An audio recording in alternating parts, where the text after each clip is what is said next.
ধারাবাহিকের শুরুতেই আমরা দেখতে পাই শুভ মোহনার উপর ভীষণ রেগে গিয়ে তাকে জেরা করতে থাকে। শুভ মোহনাকে সাফ জানিয়ে দেয় যে সে মোহনাকে নিজের মেয়ের মতো ভালোবাসলেও আজকে মোহনা তার কোল থেকে নিজের সন্তানকে কেড়ে নিয়েছে। শুভ বারবার জানতে চায় যে তার স্ত্রী শ্রুতি কোথায় আছে এবং কার কাছে আছে, কারণ মোহনা ও তার দাদার উপর সে আর কোনো মায়া দেখাবে না।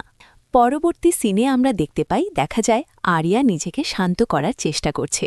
সে ভাবে যে ড্যাডি তাকে কখনো ইমোশনালি উইক হতে শেখায়নি, তাই তাকে এখান থেকে বেরোতেই হবে। সে ঠিক করে যে এই খারাপ লোকগুলোর সাথে সে আর এক মুহূর্ত থাকবে না এবং নিজের ড্যাডির কাছেই ফিরে যাবে।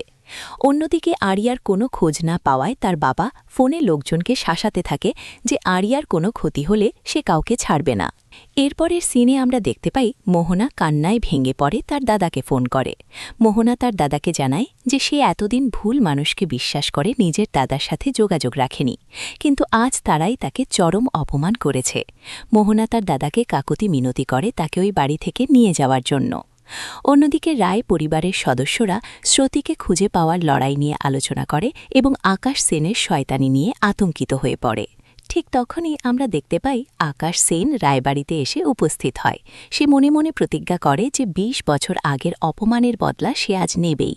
সে মোহনা ও আরিয়াকে অস্ত্র করে গোটা রায় পরিবারকে ধ্বংস করার পরিকল্পনা করে। আকাশ সেন আদৃত রায়ের সামনে দাঁড়িয়ে চিৎকার করে মোহনার ওপর হওয়া অত্যাচারের বিচার চাইতে থাকে এবং পুরনো সব হিসেব মেটানোর কথা বলে।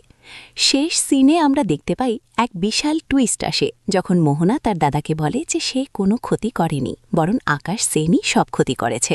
শুভ ও বাকিরা যখন শ্রুতির খোঁজ জানতে চায় তখন আকাশ সেন সব অস্বীকার করে, কিন্তু গল্পের মোড় ঘুরে যায় যখন আকাশ সেনের সামনে একটি সত্য প্রকাশ পায় যে আরিয়াই আসলে তার হারিয়ে যাওয়া মেয়ে।